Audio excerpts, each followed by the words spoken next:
Saudações em Cristo Jesus para você que está conectado no canal Verbo, Bíblia e Teologia. Eu sou Júlio Rocha, é a primeira vez que você está por aqui, seja muito bem-vindo, sinta-se bem. Se você não é inscrito ainda, deixe sua inscrição no nosso canal para ajudar que esse canal continue trazendo mais conteúdos bíblicos, teológicos e comunicando com você e com outras pessoas também a graça de Deus. Amém? Romanos capítulo 9, a despeito de ser descontextualizado de todo o restante do livro de Romanos, continua sendo ainda o capítulo preferido daqueles que advogam as chamadas doutrinas da graça. Abre parênteses, há controvérsias, inclusive históricas, sobre isso. Amém? Fecha parênteses. E que também, por sua vez, advogam as doutrinas da eleição incondicional, expiação limitada e graça irresistível. Sim, eu estou falando sobre o calvinismo. Romanos capítulo 9, portanto, reafirmo, ainda é o capítulo predileto das pessoas que afirmam que Deus tem duas vontades. Uma de predeterminar para a vida eterna aqueles que hão de ser salvos e outros para também predeterminar para a perdição eterna aqueles a quem Deus resolveu não escolher. Logicamente que a conclusão dessa vertente teológica vai desaguar no determinismo e vai desaguar também na dupla predestinação, que a história já deixou muito claro que não faz parte do pensamento da igreja primitiva. Mas até aí tudo bem, nós temos que conviver com essa realidade. Afinal de contas, o pensamento é livre a todos e todos têm o direito de pensar aquilo que quiserem, da forma como quiserem, ainda que vá contra as escrituras, e isso nós estamos labutando aqui no canal. Amém, meus irmãos? O fato é que não bastasse a fraca compreensão bíblica de Romanos 9, dentro do propósito paulino de o justo viverá por sua própria fé, do capítulo 1 de Romanos, que é o contexto de todo o livro, ainda esses defensores da doutrina da graça se apoiam também numa frase de John Piper que diz mais ou menos o seguinte: Romanos 9 é o tigre que devora os defensores do livre-arbítrio. Isso, logicamente, tem gerado aquela famosa provocaçãozinha entre as vertentes teológicas do calvinismo e do arminianismo. Logicamente que alguns desavisados estudantes das escrituras, e vamos dizer assim até incautos, por não terem profundidade com o assunto e não se dedicarem aí ao ensino sistêmico dessas duas vertentes comparado com a Bíblia para chegar à verdade, provavelmente vão achar nisso algum fundo de verdade. No entanto, é isso mesmo que a Bíblia diz? É isso mesmo que está na Bíblia? No vídeo de hoje nós vamos discorrer um pouquinho sobre esta questão, devolvendo a pergunta para os irmãos que defendem a teoria predestinacionista e fazendo a seguinte pergunta: e os entorpecidos de Romanos 9, como fica?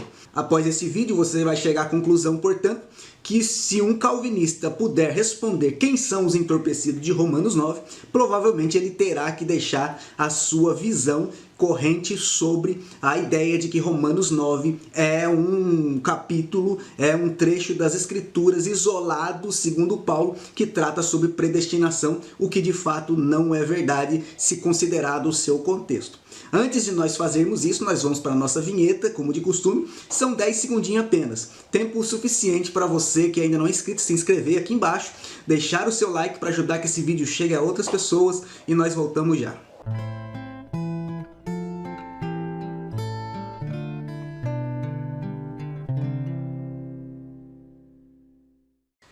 Muito bem, meus irmãos, vamos trabalhar então? Vamos nós aqui novamente no nosso quadrinho abençoado, aula esquemática, onde facilita que o irmão ou a irmã compreenda a nossa análise, nosso ponto de vista acerca dos principais assuntos que envolvem a compreensão bíblica, objetivando apontar A, B ou C de maneira nenhuma, objetivando sempre tão somente o seu crescimento espiritual no entendimento da revelação da vontade de Deus. Amém? Se você tem alguma dúvida acerca da compreensão bíblica, se você tem alguma dúvida de como estudar a Bíblia, eu vou deixar para você aqui em cima a indicação de um vídeo que se chama Onde se peca na interpretação bíblica. Amém? Você vai analisar as considerações que eu faço ali. Não é um tratado teológico, é apenas lições de alguns anos aí de ministério e compreensão daquilo que eu sempre bato na tecla, de que a Bíblia é um livro espiritual. Ela tem que ser entendida espiritualmente, amém? E não com muita técnica. A técnica é essencial, mas a espiritualidade que ela tem e confere a nós é o que deve ser extraído, amém? Se você tem alguma dúvida sobre ler, estudar, compreender as Escrituras, vai lá no videozinho que eu acabei de indicar para você aí na tagzinha, ok? E nós vamos aí à pergunta que vai arrumar um grande problema para os inventores de tigre, né? Para quem é pescador sabe o que eu estou dizendo. Bom, meus irmãos, a tulipe, na verdade, ela se serve de Romanos 9 para poder aí consubstanciar a sua, vamos dizer assim, a sua vertente teológica, a sua filosofia, né? E já deixo de indicação que realmente, né, calvinismo é uma filosofia, né, uma proposta teológico-filosófica e não bíblica. E eu vou deixar aqui para vocês também 7 razões porque o calvinismo não é o evangelho, amém? Você veja lá depois e você vai ver se essa crítica não tem fundamentação ou tem fundamentação bíblica, ok? Portanto, usa-se Romanos 9, somente o 9, né, para talvez aí tentar explicar os aspectos da tulipe, ok? Eleição incondicional, a expiação limitada e a graça irresistível, ok? Na eleição incondicional se prega que Deus escolheu incondicionalmente, né, pessoas para irem para o céu em detrimento de outros que abandonou para ir para o inferno. Mas se nós vermos também em profundidade, em extensão, né, a tulipe, de fato, no calvinismo foi toda planejada por Deus desde o início, inclusive o mal e o pecado. Amém? A expiação limitada diz que Cristo só morreu pelos que foram eleitos incondicionalmente.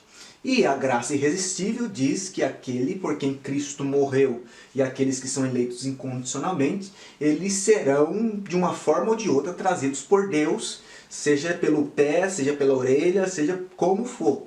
Porque a graça, o homem não pode resistir à soberania de Deus, querendo ele ser salvo ou não. Portanto, essas 3 premissas da tulipe procura se embasar em Romanos 9 através de versos soltos. A partir do verso 11 até especificamente o verso 24, nós temos aí aproximadamente 13 versículos que são usados pelos calvinistas, ok? Para poder aí consubstanciar a eleição incondicional, a expiação limitada e a graça irresistível. Amém? São eles os versos 11 ao verso 13, onde nós vemos aí palavras, destaques como eleição, né, que são aí moldadas, vamos dizer assim, conforme a tulipe, chamado e amor e aborrecimento, tomados no seu sentido literal, desconsiderando aí o hebraísmo que Paulo utiliza numa linguagem estritamente judaica, escrevendo para os judeus de Roma.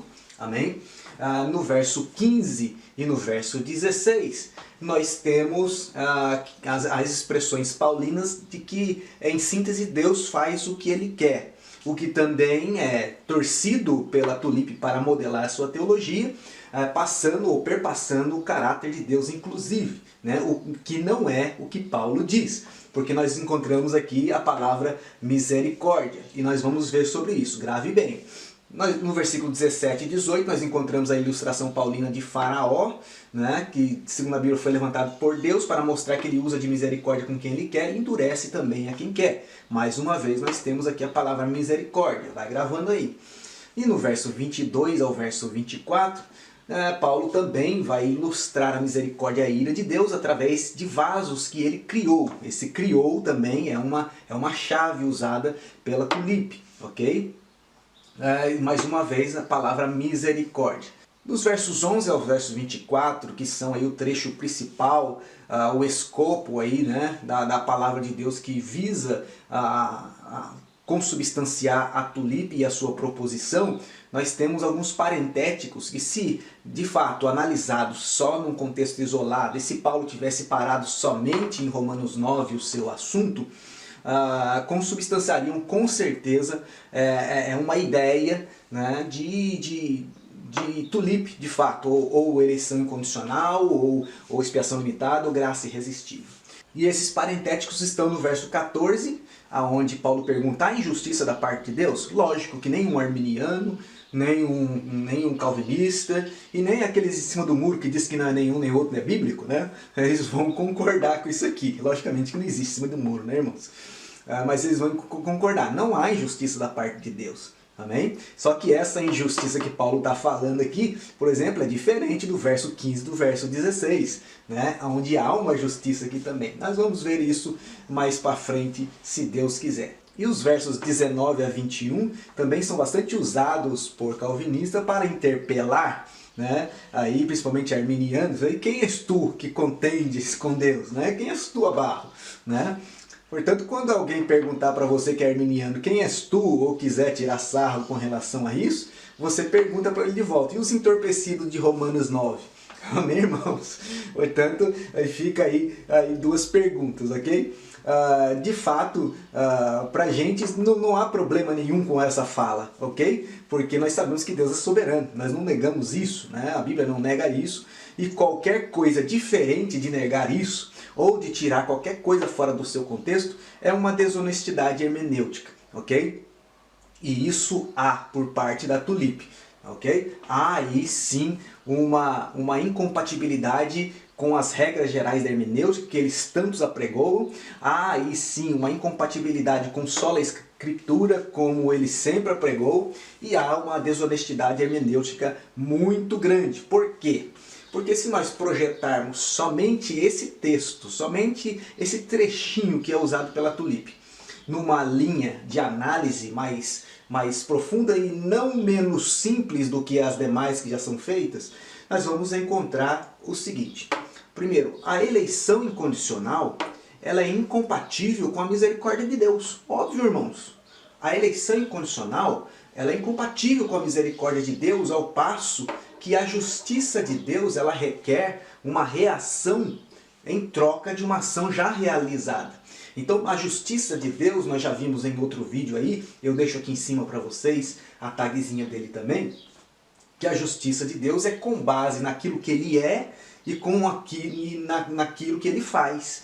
Amém? Então a justiça de Deus naquilo que ele faz, ela varia. Por isso, né, na Escritura nós encontramos que Deus muda e ao mesmo tempo que Deus não muda. Né? Ao mesmo tempo que a Bíblia fala, eu, o Senhor, não mudo, né? A Bíblia também fala que o Senhor se arrependeu. Por quê? O arrepender-se do Senhor é a questão da misericórdia em prol a um arrependimento humano. Isso nós encontramos na segunda epístola de Paulo a Timóteo, capítulo 2, verso 13, ou 12, 13, né? Onde diz assim: se perseverarmos, também com ele reinaremos. Se o negarmos, ele também nos negará. Esse é um aspecto moral de Deus, um aspecto, né, de uso de misericórdia ou de ira, ok? Ou de misericórdia e endurecimento, né? Mas o verso 13 diz assim: se somos ou se formos infiéis, ele permanece fiel, pois de maneira nenhuma pode negar-se a si mesmo. É o outro aspecto da justiça de Deus, que é com relação ao seu ser. Amém? Isso é invariável. É nesse aspecto que Deus não muda. Amém? Ele não pode negar-se a si mesmo. Mas para ele usar de misericórdia, ele tem que usar de misericórdia com alguém em relação a algo. Isso nos traz direto a um segundo ponto, né, que eu só inverti aqui, né, que a misericórdia de Deus também é incompatível com a incondicionalidade ou a eleição incondicional. Ou seja, a eleição incondicional, limitação, né, ou limitação da expiação, ou até mesmo a graça irresistível. Porque misericórdia, como já dito, só pode ser algo feito em prol a algo e em prol a alguém, e não em prol a si mesmo. Logo, nós perguntamos em segundo lugar, a misericórdia que Deus teria de uma pessoa para elegê-la antes da fundação do mundo, sem ela saber, sem ela querer, para morrer somente por ela em detrimento dos demais, e para trazê-la de qualquer jeito, isso é misericórdia? Sendo que Deus ordenou inclusive a queda dela, isso não seria mais uma admissão de falha? Isso não seria mais uma questão de autopiedade? Haja vista que Deus é a fonte de tudo e controla tudo que absolutamente há na terra? Portanto, irmãos, não faz sentido nós usarmos palavra misericórdia nos dois casos, né, com relação à justiça de Deus, nem à condição de perdão de pecados de um povo que Deus mandou pecar. Portanto, Deus teria misericórdia de si mesmo, amém? Porque foi Ele quem mandou pecar, foi Ele quem decretou o pecado. Portanto, quero dizer que por dois vieses diferentes, a eleição incondicional ou a incondicionalidade nos planos de Deus em Romanos 9, segundo quer a Tulipe, ela não é compatível com o ser de Deus e com o aspecto moral, ontológico de Deus. Amém, irmãos? Em terceiro lugar, nós podemos observar claramente, né, em Romanos 9, do verso 11, faltou aqui do 1 ao 10 e faltou aqui, né, do versículo 25 ao 33. E ler até o verso 24, não ler o restante, não define o problema ou não define a questão da soberania de Deus, não define a questão da eleição incondicional, nem da graça irresistível, nem da expiação limitada. Pelo contrário, só piora as coisas. Porque entre o 9:25 e o 11:32, tudo que é tratado depois não fala de algo que pode ser individual, que pode ser limitado e que possa ser irresistível. Pelo contrário, é todo corporativo. Amém? Então o contexto que Romanos 9 está inserido, e eu nem coloquei aqui do verso 1 ao verso 10, né, que diz e deixa claro para nós, inclusive por consulta simples, a nota de rodapé de qualquer Bíblia, seja de Genebra ou seja pentecostal, vai dizer que se refere a uma narrativa paulina, se referindo a judeus e gentios num aspecto corporativo, tentando formar um corpo. E esse corpo é a igreja. Amém? Portanto, nós vamos projetar novamente todo esse problema que foi criado por um isolamento de uma passagem, pela criação de um tigre que supostamente devora, né, os aspectos contrários à tulipe, ou seja, eleição condicionada à fé, ou expiação ilimitada, ou até mesmo graça resistível. E até a questão da piora deste problema que o calvinismo julga ter resolvido, e também a resposta à pergunta e os entorpecidos de Romanos 9, está exatamente no contexto posterior de Romanos capítulo 11, verso 7 e verso 8, onde nós lemos o seguinte: O que diremos, pois? O que Israel busca, isso não conseguiu, mas a eleição o alcançou. E os mais, e os outros, e os demais foram endurecidos, como está escrito. Deus lhes deu espírito de entorpecimento, ou seja, Paulo está falando de endurecimento e entorpecimento. Olha a questão, e os entorpecidos, e os endurecidos de Romanos 9, como é que fica? Olhos para não ver, ouvidos para não ouvir, até ao dia de hoje. A primeira objeção que alguém vai fazer, logicamente, é: pastor, mas Romanos 11, 7 e 8 é quem fala de endurecimento e entorpecimento, e não de Romanos 9. Opa, mas espera aí, nós gravamos alguma coisa aqui. Eleição, chamado, amar a um, aborrecer outro, Deus faz o que quer. Falando de Faraó, Deus usa de misericórdia quem quer, endurece a quem quer. Olha o entorpecimento aqui, olha o endurecimento aqui. Vasos de ira, olha aqui o endurecimento. Amém? Isso tem o mesmo peso na tulipe do que Romanos capítulo 11, verso 7 e verso 8. Isso não prova que eu estou fora do contexto. Pelo contrário, isto prova que eu estou dentro do contexto e que a tulipe não considera Romanos 11 como contexto de Romanos 9, que é o terceiro ponto que nós vimos aqui, só piorando a questão aí desses três aspectos da tulipe: eleição incondicional, expiação limitada e graça irresistível. Amém, meus irmãos? Portanto, se nós colocarmos Romanos 11, 7 e 8 no centro de uma análise, nós vamos ver aqui, de fato, a questão contextual que nós temos ligado a ele, exatamente aquilo que o calvinismo não considera em Romanos capítulo 9, ou seja, o verso 25 ao 23, quando ele leu somente até o verso 24, e o que está escrito no verso 25 até o 33.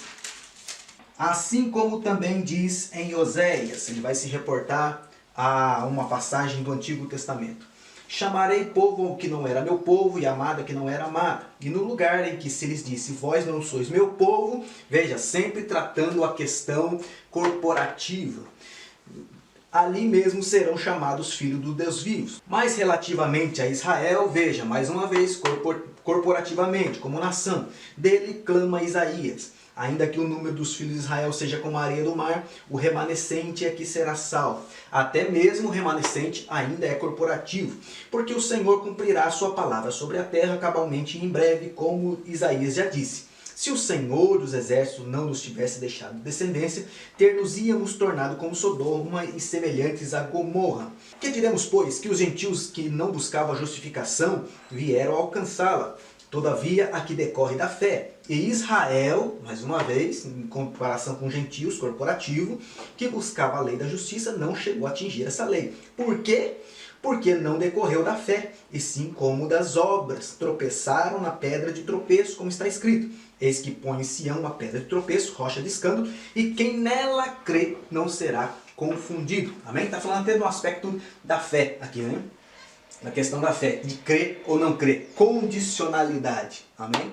Portanto, nós temos em Romanos 11 contextos do capítulo 9 que são desconsiderados por aqueles que querem advogar Romanos 9 pela tulipe. Amém, irmãos? Agora, nós temos ainda nos contextos anteriores o capítulo 10, do verso 11 ao verso 13, o verso 16 e o verso 21, que eu também quero deixar para os irmãos aqui, mesmo que o vídeo vá um pouco além da nossa expectativa. E diz assim, porquanto a Escritura diz, todo aquele que nele crê não será confundido. Veja bem que Paulo está confirmando no capítulo 10 o que ele diz no capítulo 9, verso de número 33. Quem nele crê não será confundido. Veja a condicionalidade, não a incondicionalidade. Amém? Verso 12. Pois não há distinção entre judeu e grego, uma vez que o mesmo é Senhor de todos, rico para com todos os que invocam. Senhor de todos, rico para com todos. Nós temos aqui uma ilimitação. Amém? A misericórdia. Notou a misericórdia que eu falei para vocês gravarem lá no começo? Por 3 vezes Paulo fala em Romanos 9 sobre misericórdia. E é para com todos, não é classe de pessoas, não, é uma classe só de pessoa, amém? É a classe humana, não é a classe universal, amém, irmãos? Rico para com todos. Verso 13, porque todo aquele que invocar o nome do Senhor será salvo. Novamente nós temos no verso número 13, aqui, uma expressão que sugere um sujeito oculto, todo aquele. Aquele quem? Indefinido, sujeito indefinido, tá? Está oculto aqui. Okay? O sujeito está indefinido. Pode ser eu, pode ser você, pode ser qualquer pessoa. Invocou o nome do Senhor, será salvo. Por quê? Por causa da misericórdia. Essa misericórdia não é seletiva, porque ela não combina com a incondicionalidade. Amém? Porque senão Deus admitiria a sua própria falha, porque foi Ele que mandou todas as coisas. Isso deporia contra a justiça de Deus no seu ser e na sua moral. Bom, agora vamos então ao verso 16, que vai nos dizer o seguinte. Mas nem todos obedeceram ao Evangelho. Amém? O que nós encontramos aqui? Ao oposto do que prega o U da tulipe, unconditional, né? Incondicional, né? A eleição, na verdade, ela é condicionada à fé e à obediência. E isso que Paulo está falando aqui. Mas, né? Olha aí, ó, na conjunção adversativa, nem todos obedeceram ao Evangelho. Amém? Portanto, o verso de número 33 do capítulo 9, que diz que quem nele crê, né, não será confundido. O verso de número 11 do capítulo 10, que diz todo aquele que nele crê não será confundido. E o verso 16 do mesmo capítulo 10 vai nos dizer que a eleição não é incondicional, ela é condicional. Amém? Portanto, por aí já desmontamos, né, toda essa parcialidade de Romanos 9 na ótica da tulipe. Amém? Mas nós continuamos no verso 21, que vai nos dizer: quanto a Israel, porém, diz: todo dia estendi as mãos a um povo rebelde e contradizente. Por isso a lamentação, meus irmãos, de Jesus sobre Jerusalém, né? Quantas vezes eu quis se ajuntar, né? Como a galinha faz com seus pitainhos, mas vocês não quiseram. Por isso a misericórdia do Senhor ela se manifesta sobre os pecadores, porque há uma ação de rebeldia, há uma ação de hostilidade. Amém? E com relação a Israel especificamente, isso é causado por um endurecimento ou um entorpecimento. Depois os irmãos veem a etimologia da palavra para ver o que isso significa. Bom, no mais, no contexto posterior a Romanos capítulo 11, verso 7 e verso 8, nós temos ainda capítulo 11, verso 11, 12, 19 e 24. Vamos também analisar o que o apóstolo Paulo está dizendo em contexto ao que se diz em Romanos capítulo 9. O desfecho dessa questão da misericórdia, endurecimento, da misericórdia, a ira, de Deus fazer o que quer dentro da sua justiça, que é ao mesmo tempo essencial e moral, amém? A questão do amor e aborrecimento, a questão do chamado, eleição, tudo isso que está dizendo aqui, inclusive amparado pelo fato de que Deus é justo e que Deus é soberano, amém? Veja bem, irmãos, portanto, tudo que o calvinismo prega, a Bíblia tem, mas nem tudo que a Bíblia tem, o calvinismo prega. Amém? Isso é desonestidade hermenêutica. Mas nós vamos para frente, vamos provar aqui, verso 11 do capítulo 11. Pergunto, pois, porventura tropeçaram para que caíssem? De modo nenhum, mas pela sua transgressão veio a salvação dos gentios para pô-los em ciúmes. Nós encontramos aqui, então, uma perspectiva, né, do plano de Deus para usar de misericórdia, do plano de Deus para chamar a Israel a um arrependimento. Aqui é um pano de fundo escatológico, amém, irmãos? Para abrir também a janela aos gentios, para perfazer, então, a igreja de Deus. Segundo Paulo fala em 1 Coríntios capítulo 10. Amém? Verso 10. Ora, se a transgressão deles, o que é transgressão? É ultrapassar limites, né? É pecado. Amém? Por onde se manifesta também a misericórdia de Deus. Se a transgressão deles redundou em riqueza para o mundo e o seu abatimento em riqueza para os gentios, quanto mais a sua plenitude. Veja bem, Paulo fala da transgressão deles, que se nós projetarmos na eleição incondicional, se nós projetarmos na pseudo-soberania de Deus, que é o determinismo, segundo o calvinismo, nós vamos encontrar aqui transgressão coisa nenhuma, e nem tampouco motivo para misericórdia, já vista que a transgressão foi Deus quem criou isso segundo o calvinismo, isso na lógica. Ou seja, o abatimento dessas pessoas que são aqui consideradas pela Tulip como indivíduos e não corporativamente, elas também seriam aí um abatimento já programado, em decorrência de Deus endurecer e ter misericórdia de quem Ele quer, e também Deus se irá e ter misericórdia de quem Ele quiser, além de chamar quem Ele quiser, eleger como quiser, amar como quiser e aborrecer como quiser.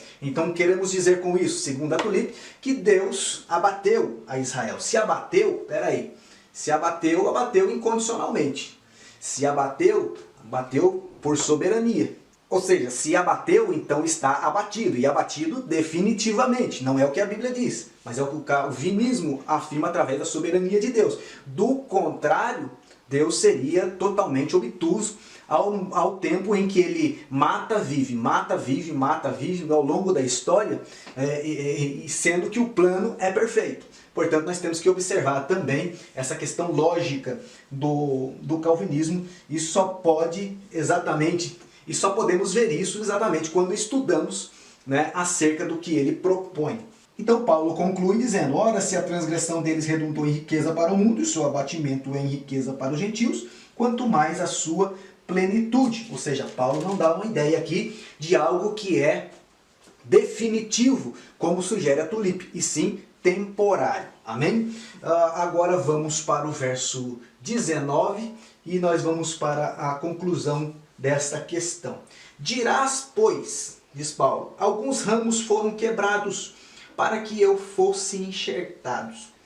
Bem, pela sua incredulidade, olha a condicionalidade. Então a eleição não é incondicional, é condicional. Eles foram quebrados por quê? Por causa da incredulidade. O escritor aos Hebreus vai dizer também, deixo a referência para vocês depois, que Israel foi deixado de fora da terra prometida por causa da incredulidade. Amém? E Paulo vai na mesma sintonia ao dizer no verso 20: bem, pela sua incredulidade foram quebrados. Tu, porém, mediante a fé, estás firme. Olha que interessante. Mais uma vez, a condicionalidade da eleição. Amém? A temporariedade, né, dessa derrubada, desse abatimento.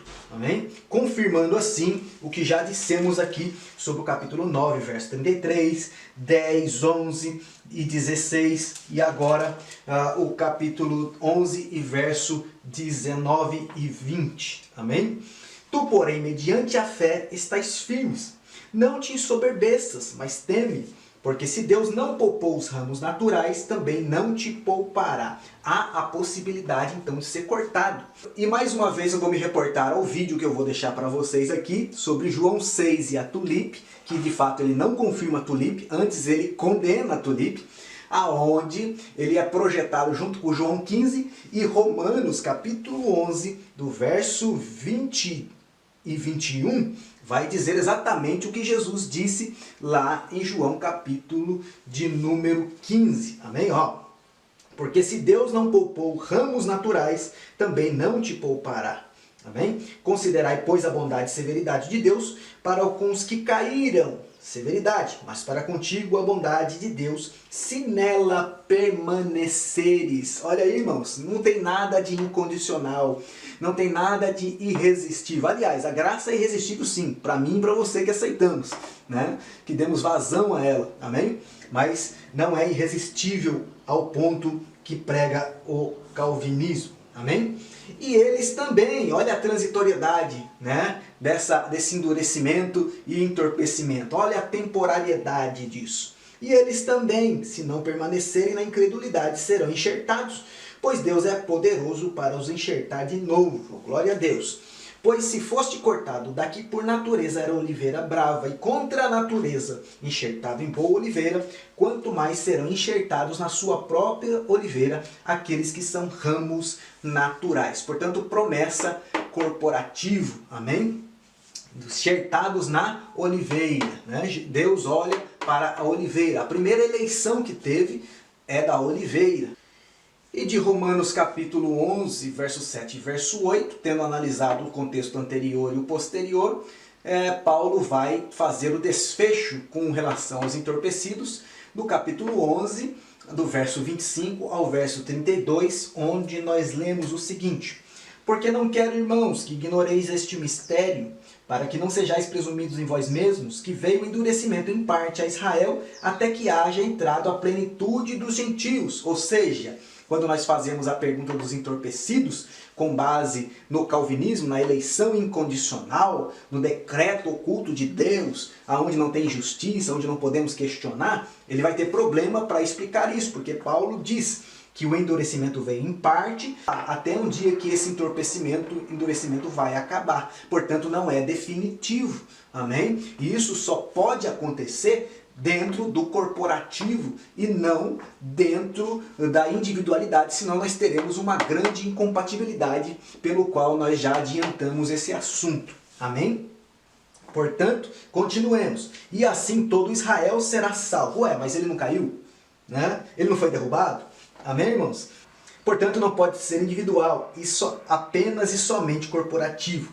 Como está escrito, continua Paulo, virá de Sião o libertador, e ele apartará de Jacó as impiedades. Esta é a minha aliança com eles. Quanto ao evangelho, eles são inimigos por vossa causa, quanto porém à eleição, amados por causa dos patriarcas. Amém? Porque os dons e a vocação de Deus são irrevogáveis. Isso é verdade, soberania de Deus, mas soberania dentro do corporativo. Amém? Continuando, porque assim como vós também outrora fostes desobedientes a Deus, mas agora alcançastes misericórdia, vós quem? Gentios, corporativo. Amém, irmãos? A misericórdia se manifesta na desobediência, mostrando a justiça de Deus em perdoar, porque, diz Paulo, ele é justo, ou seja, no seu aspecto essencial, no seu ser, e justificador, no seu aspecto moral, daqueles que creem. Amém? Vou deixar aqui para vocês, não recordo agora a referência, vou deixar aqui embaixo para vocês. Vamos retomar. Porque assim como vós também outrora fostes desobedientes a Deus, mas agora alcançastes misericórdia à vista da desobediência deles, Assim também estes agora foram desobedientes, para que igualmente eles alcancem misericórdia à vista da que foi concedida a vós.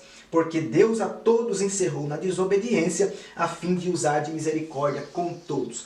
Quer texto mais corporativo do que Romanos capítulo 11, verso 32? Deus encerrou a todos, não foi classe de homens. Olha, mais uma incoerência calvinista, irmãos. Se a eleição é incondicional, Deus não pode encerrar a todos debaixo da desobediência. Deus tem que encerrar alguns. Amém? Olha a incoerência, né? E você vai me perguntar, mas como assim Deus não pode encerrar a todos? É porque no calvinismo todos não são todos. Todos são todas as classes de homens, todos são alguns, todos são os eleitos, todos são, né? Então nesse caso aqui todos também não é todos. Como é que pode Paulo querer ter falado que Deus encerrou a todos, todos sem distinção, debaixo da desobediência, para usar de misericórdia com todos que não é todos? Amém, irmãos? Portanto, não tem coerência o calvinismo, não tem coerência a tulipe, o ponto de vista de que Romanos 9 é um tigre. Ou seja, o que a Bíblia chama de todos, ele chama corporativamente dentro da tratativa divina. Amém, irmãos? Não quer dizer que todos serão salvos, porque o verso 16 do capítulo 10 é específico em fazer distinção daqueles que são salvos e daqueles que não são salvos. João 3,16 vai pelo mesmo caminho. João capítulo 16, verso 8 vai pelo mesmo caminho. Amém? Mas a tratativa de Deus e usar de misericórdia é para com todos. Isso não quer dizer eleição incondicional, e sim condicional. A compatibilidade entre a misericórdia de Deus através da justiça e a salvação do homem, e a condição do homem, não é a incondicionalidade, amém? E sim a condicionalidade. Não é a limitação da expiação, e sim a ilimitação, a expansão da expiação. Não é a irresistibilidade, e sim a resistibilidade, porque está condicionada à fé, como nós já vimos aqui, até de certa forma, exaustivamente dentro do texto que nós estamos aqui apreciando. Conclusão, diante do texto que nós temos de Romanos 9, diante das premissas calvinistas que são incompatíveis, né? E diante da análise que nós fizemos de Romanos 11, que é contexto, junto com Romanos 10, em complemento a uma sequência de lógica, sequência de pensamento paulino, nós temos em primeiro lugar duas premissas. Primeiro, os endurecidos, os entorpecidos de Romanos 9, eles estão incluídos potencialmente na eleição da graça. Eles têm chance, isso que quer dizer, eles têm chance dentro do projeto de eleição da graça que se baseia em Cristo. Mas a reprovação deles no momento é temporária. Por quê? Porque está condicionada à fé em Cristo Jesus, coisa que Israel ainda não experimentou corporativamente, não experimentou dentro dos planos de Deus para a nação que foi aí brecada, vamos dizer assim, no Antigo Testamento para que a igreja contra a natureza fosse enxertada nesse plano. A igreja aceitou pela fé, porque a condição da eleição não é incondição, é condição, é a fé. Amém? E portanto, os endurecidos que são Israel, né, estão potencialmente na eleição, sim senhor. Se fosse incondicionalmente, eles nunca teriam estado, ou Deus teria errado em tirá-los. Não potencialmente e não temporariamente, mas de forma definitiva dos planos de Deus. Amém? Visto que a soberania de Deus, visto, né, que a justiça de Deus não permite falha para aqueles com que ele usa de misericórdia e para aqueles com que ele endurece. Amém? Isso no próprio plano de vista da tulipe. Em segundo lugar, a eleição da graça bíblica, não da tulipe, ela é corporativa. Amém? Então nós temos a pessoa aqui embaixo no plano, né, esquerdo, mas essa pessoa ela está ligada a um corpo. E este corpo está ligado a Deus. Ou seja, a eleição parte de Deus para o corpo e atinge o homem dentro dos propósitos deste corpo. Amém, irmãos? Isso é a eleição corporativa. Por isso, em Efésios capítulo 2, Paulo trata da família de Deus, da lavoura de Deus, do edifício de Deus, amém? De cooperadores, né, de Deus. Amém, irmãos? Porque nós servimos ao corpo. A eleição primeiro é a eleição do corpo. Amém?